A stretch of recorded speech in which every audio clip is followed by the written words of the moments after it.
So yesterday we discussed how we can calculate the lattice energy and what is the concept of the lattice energy when ions which are there in the gaseous state, they form the compound, they release energy, and we call that as lattice energy.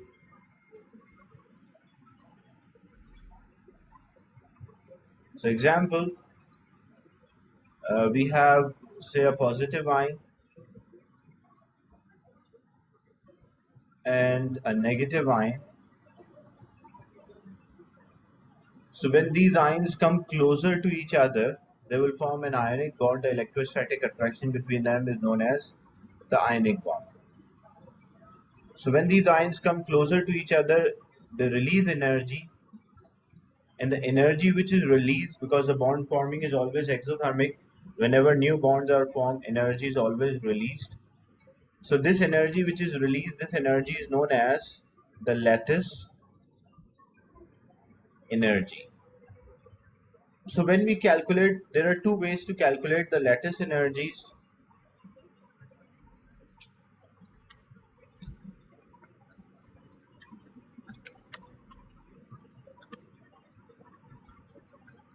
Number one, you can use a Born-Haber cycle that we discussed yesterday,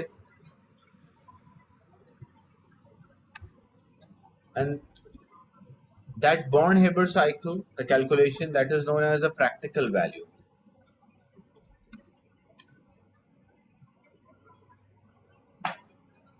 The second method is by using the electrostatic theory.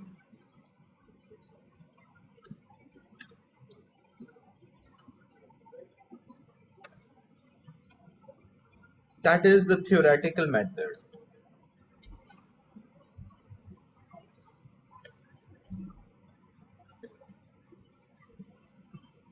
Or this will give us a theoretical value. So when we calculate the lattice energy means when ions in the gaseous state come closer to each other to form a compound, they release energy. We call that as a lattice energy. So when we calculate the lattice energy, the practical lattice energy using a Born-Haber cycle, we get a higher value. But when we calculate the using electrostatic theory or theoretical values, we get a lower value. So what is the reason why theoretically the lattice energies are lower, but practically the lattice energy is higher? So example, if we have sodium ion in a gaseous state and chloride ion also in a gaseous state, this result in a formation of sodium chloride, and when it will form sodium chloride, it will release energy. The reaction will be exothermic, so we call that energy which is released as a lattice energy. So practically we get a higher value theoretically, example, and because it is a bond forming is exothermic. So example, theoretically we are getting 700 kilojoule per mole, but practically we are getting 730 kilojoule per mole. So why the theoretical value and the practical value are not same, why they are different from each other? So what is the reason for that? The reason is the distortion or polarization. So due to distortion or due to polarization, the lattice energy, the theoretical and practical lattice energies are different. Because in electrostatic theory, what we consider ions are perfect spheres. That is what we consider. But in practical, what happens? Ions are not perfect sphere. There is a distortion or polarization.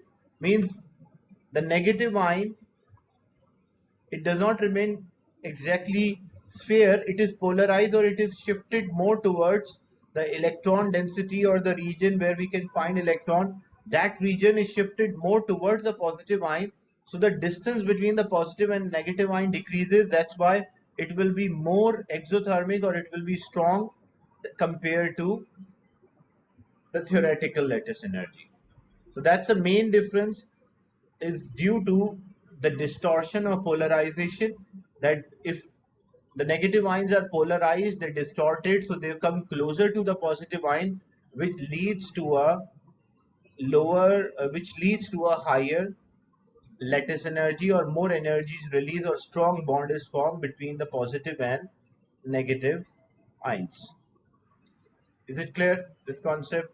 Why there's a difference between the theoretical lattice energy and the practical lattice energy? Theoretically, the ions are perfect sphere, but practically there's a distortion of polarization which leads to a higher value of lattice energy.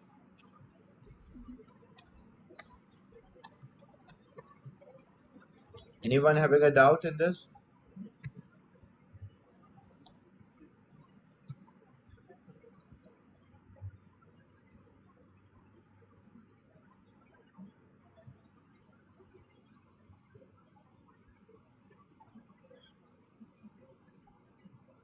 So as you can see here, and this distortion is having a specific name, what we call this distortion is known as covalent character of ionic compound.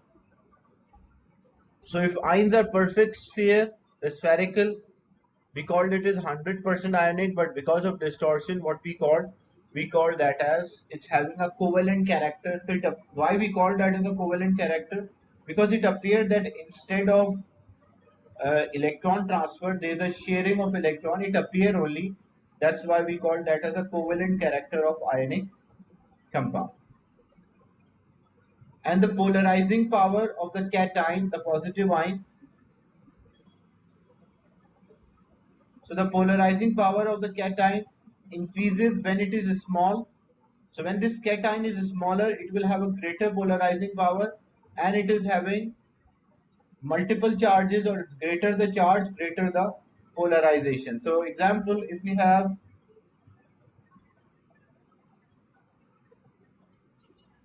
say, sodium ion, first shell, it will have 2 electrons. Second shell, it will have 8 electrons. So this is a sodium ion. And we have, say, chloride ion, first shell 2 electrons, second shell 8, and third shell also, after gaining that electron, it will be 8 as well. So first shell 2, second shell 8, and third shell, it is also having 8 electrons. And we have another ion, which is potassium. So first shell 2, second shell 8, third shell 8 electrons, 3 shells will be there.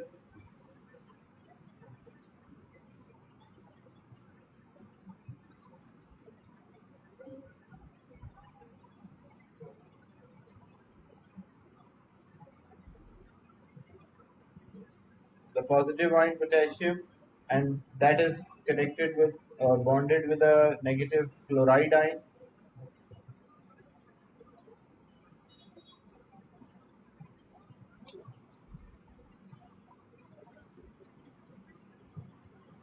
So first shell it will have 2 electrons, second shell it will have 8, and third shell it will have 8. 7 belongs to chlorine, and 1 it took from potassium.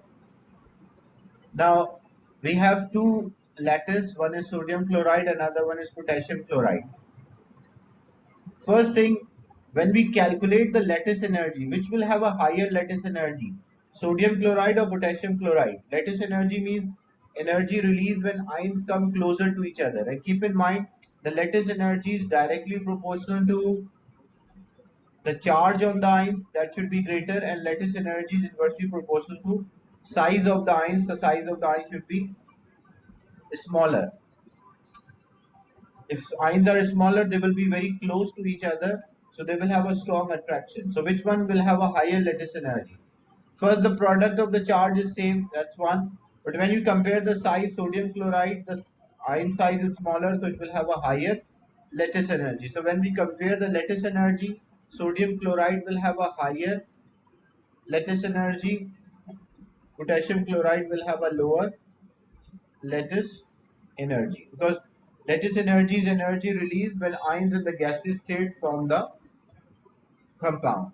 So they release energy, and greater amount of energy or strong bonds are formed when ions are closer to each other. So as they will be closer if they are smaller, and the charge of the ion should be larger. So the sodium chloride will have a higher lattice energy as compared to potassium chloride.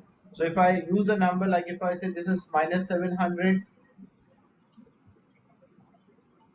and this will be minus 400 kilojoule per mole.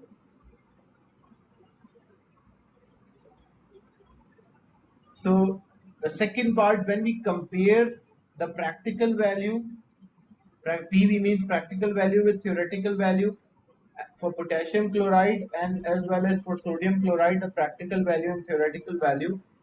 So because the sodium ion, the distortion or polarization,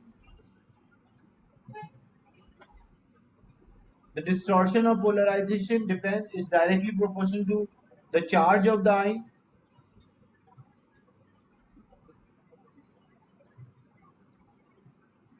It is directly proportional to size of the positive, inversely proportional to size of the positive ion, and it is directly proportional to size of the negative ion. So size of the negative ion should be large as possible, and size of the positive ion should be small as possible to cause a greater distortion. So when we compare, the negative ions are same in size. So chloride ion is same, but positive ion is smaller here. Sodium is a smaller positive ion as compared to potassium. So what it will cause more distortion or more polarization to chloride ion as compared to potassium. So when we find the difference in the practical and theoretical value, so the difference in the practical and theoretical value for sodium chloride will be much higher as compared to potassium chloride. So what does it mean? Like example, if the theoretical value is say minus 700, the practical value will be minus 740. But here if the theoretical value is minus 400, the practical value might be 410. There will be a difference, but a small difference between the theoretical and practical value for potassium chloride because of less distortion. So the difference between the theoretical and practical value depends on the polarization or distortion. And the lattice energy depends on the charge should be greater and the size should be small as possible. Is it clear, this concept of lattice energy and the difference in the lattice energy as well? Anyone having a doubt or a question?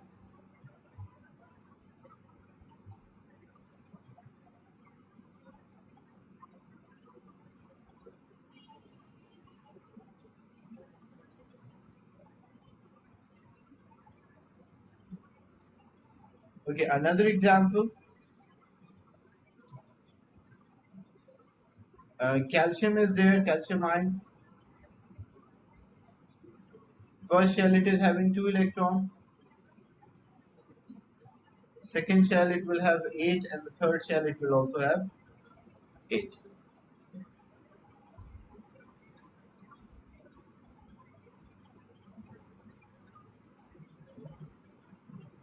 It loses the last shell electron, the fourth shell electron.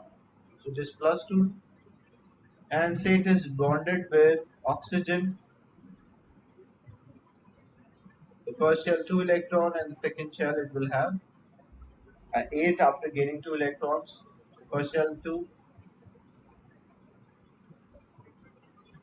second shell it will have 6 belongs to oxygen, and 2 it took from calcium, so it will be minus 2. And another, we have a lattice of say calcium sulfide.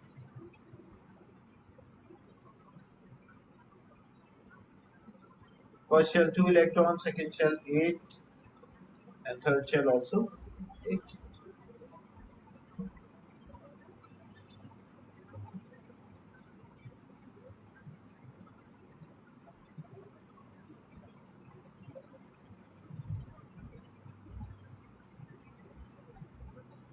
So this will be plus 2. Then we have sulfur.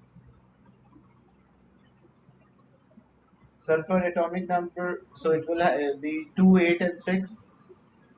So first shell it will have 2 electrons, second shell it will have 8 electrons, and the third shell it will have 6 belongs to sulfur, and 2 it will take from calcium.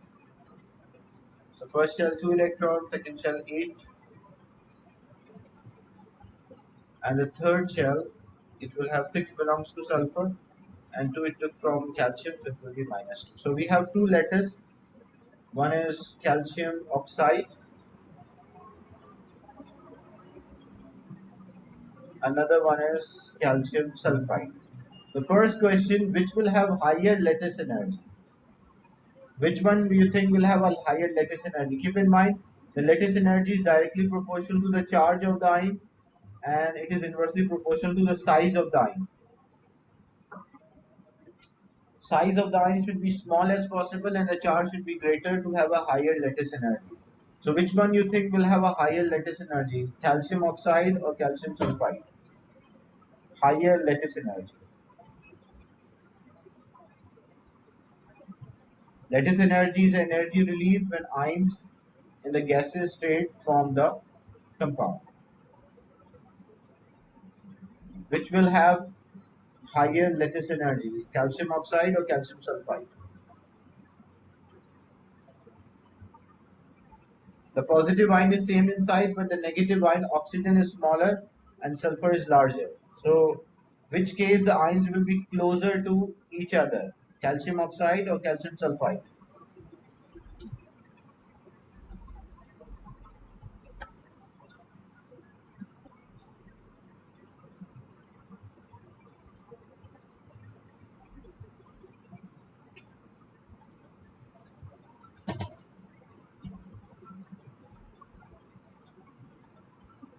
The calcium ion is positive, +2, oxygen is -2. Oxygen ion is smaller in size, so the overall ions in calcium oxide will be closer because they're smaller. So this will have, the calcium oxide will have a higher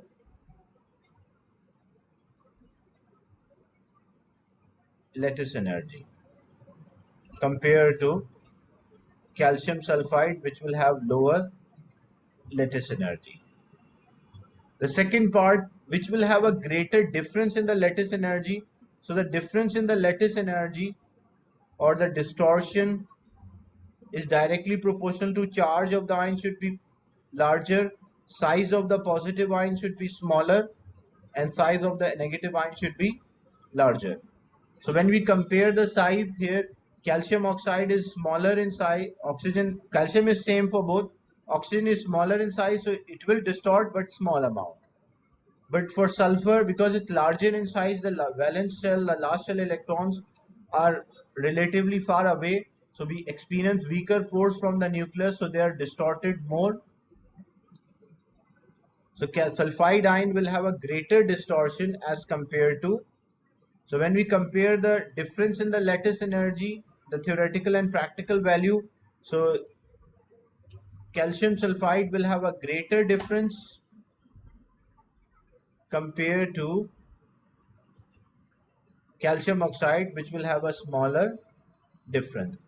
So if I use the values to explain the idea, like if I say the lattice energy of the calcium oxide was say 1000 kilojoule per mole. So lattice energy for calcium sulfide will be lower, maybe 800 kilojoule per mole. But when we compare the practical value with theoretical value, the practical value, if theoretical value is 1000, the practical value will be like a 1010.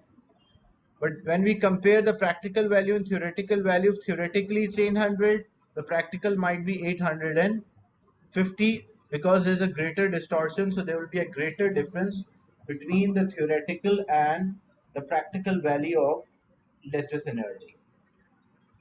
Is it clear, this example? Anyone having a doubt?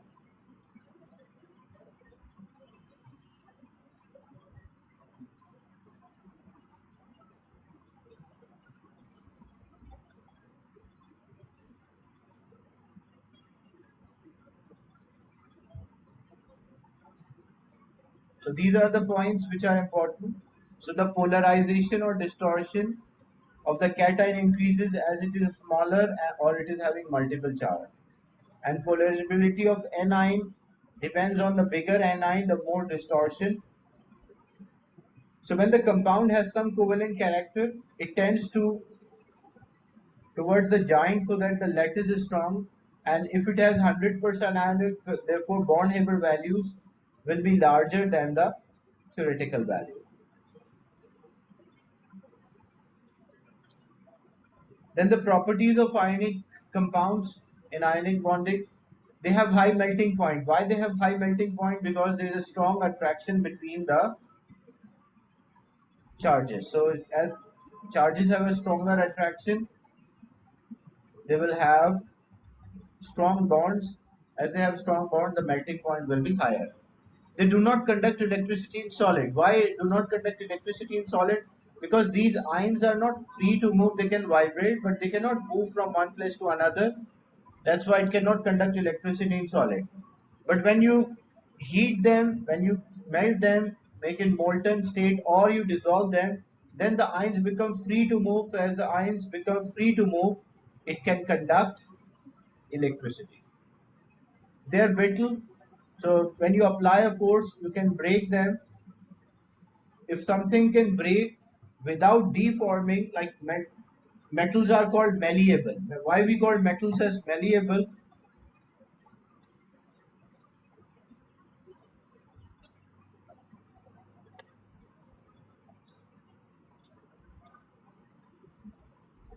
Why metals are called malleable? Because the layers can slide over each other without breaking. But these ionic compounds, why we call them as brittle? Because when they break, they don't deform.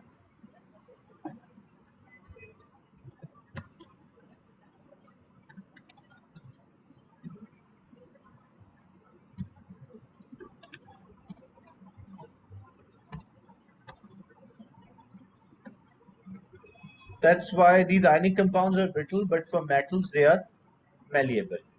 So little force will push these ions, and there will be a force of repulsion which push the layers apart. So as you can see, the layers break. That's why they are brittle. Then what is the practical evidence of existence of the ions? We can do electrolysis to show practical existence of these ions. Example, we have a compound copper chromate. So in this copper chromate, this is a compound copper chromate which contain copper ion and it contains chromate ion. So what happened? The copper ions, they are positive. The positive ions are attracted towards the negative terminal, which is called the cathode, the negative electrode, and the negative ions are attracted towards the positive terminal, which is known as anode. So the chromate ion, first, this compound is there, example in a molten state, melted state, because in a solid, the ionic compound cannot conduct electricity. So when we pass the current, what we observe the yellow color appear at a positive electrode. So why the yellow color appear at the positive electrode? Because these chromate ions, as they move, they migrated. They have a yellow color. That's why it appeared to be yellow in the region where we have a positive electrode. And copper ions, which are blue in color. So as the copper ions are migrated, the blue color of the copper ion migrated to the negative, so we'll see the greater intensity of a blue color near the negative electrode. So this confirms that ionic compounds have ions, and due to the movement of the ions, like original compound was copper chromate,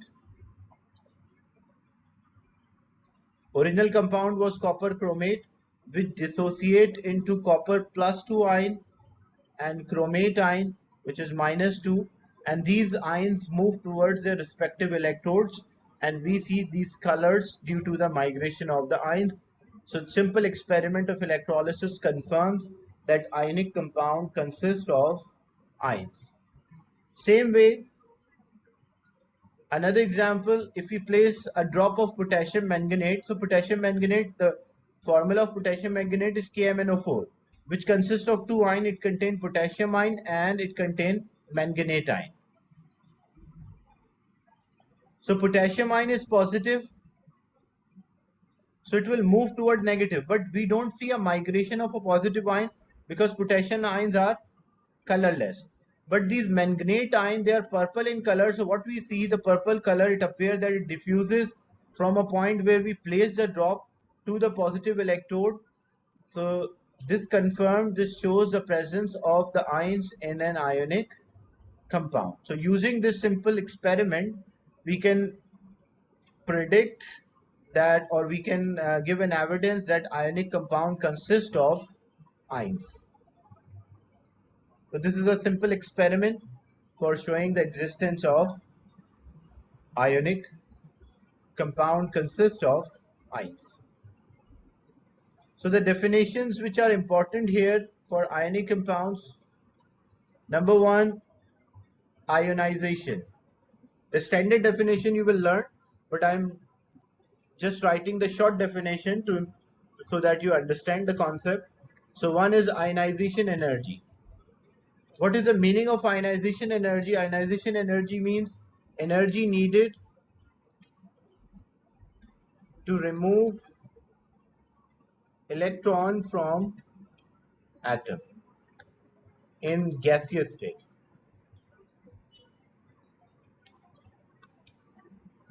So the energy needed to remove electron from an atom in gaseous state, that is called ionization energy. So if we have, like example, if we have chlorine atom in a gaseous state, we supply energy to chlorine so that it loses one of its electron to form a positive ion. What we call that? We call that as ionization energy. And because we remove the first electron, so we call that as a first ionization energy. Same way, if we are removing the second electron, one electron is already removed, and we are removing the second electron from this chloride ion, positive ion. So energy required to remove the second electron from a positive ion in a gaseous state, we call that as a second ionization energy. If we are removing the third electron from already plus 2 charge, two electrons are being removed, we are removing the third electron. So we call that as third ionization energy. So ionization energy is simply the energy release needed to remove electron from the neutral gaseous atom. That's the first ionization. But if we remove electron from already the charge ion, the second electron, we call second ionization, and we remove the third electron, we call third. And ionization energy is always endothermic. You have to supply energy to remove the electron. So whenever you write about ionization energy, the ionization energy is always endothermic, that you have to supply energy. The second definition which you have to learn is known as electron affinity.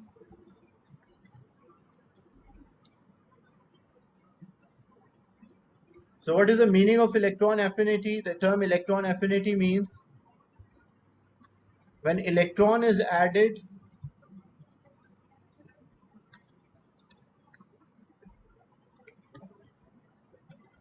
to atom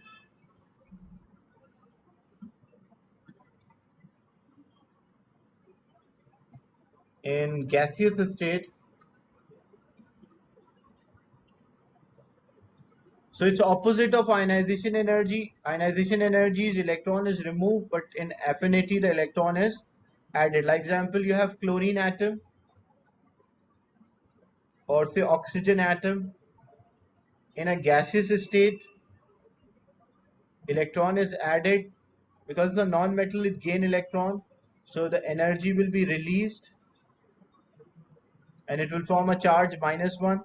So this energy is known as electron affinity.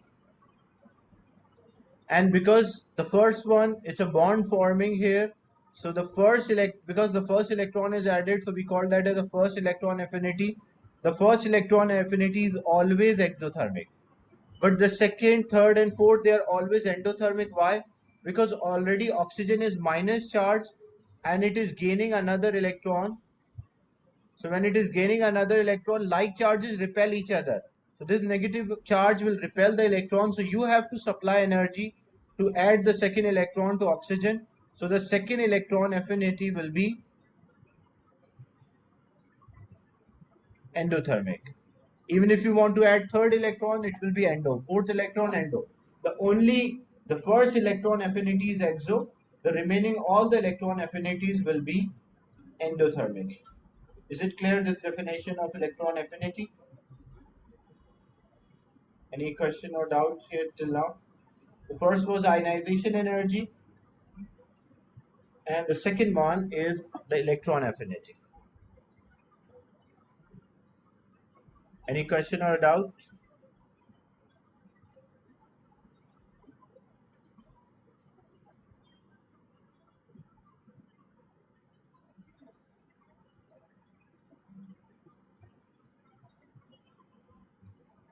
So when we compare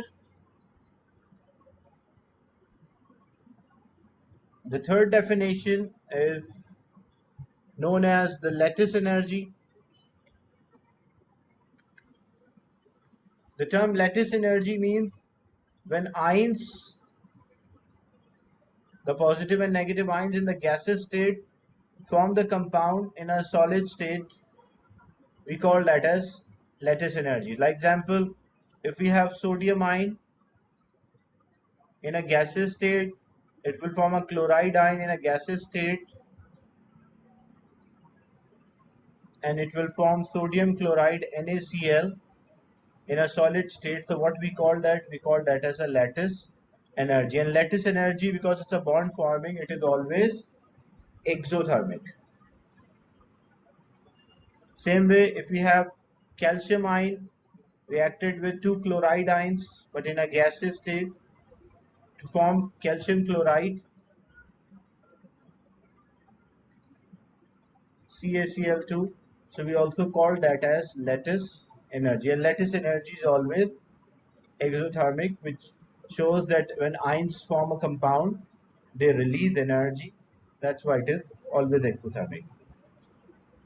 Then the formation.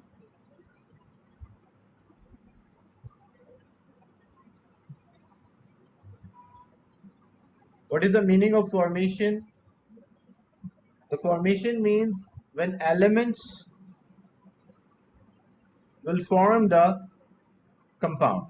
So if element is forming a compound, we call formation. If ions forming a compound, we call that as lattice energy.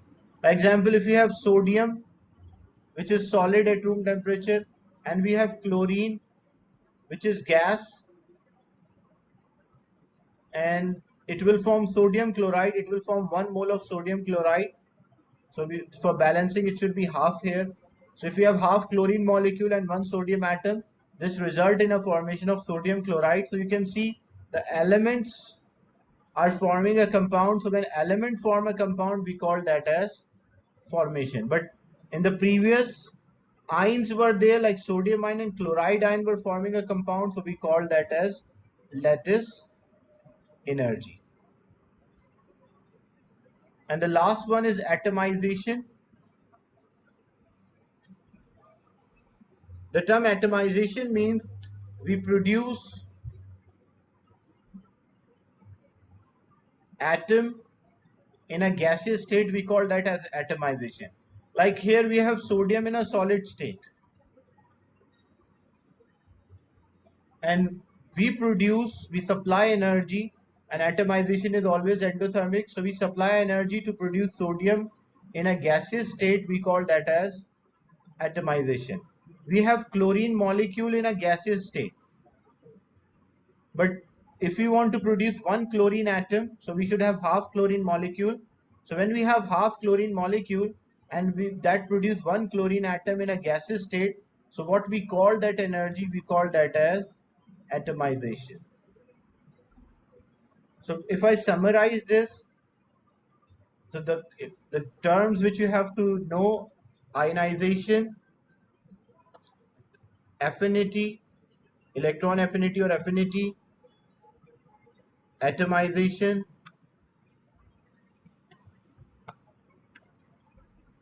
lattice energy,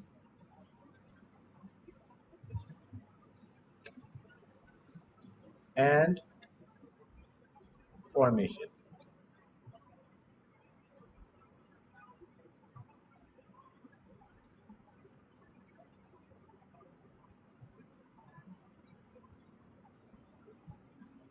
So the term ionization means the removal of electron.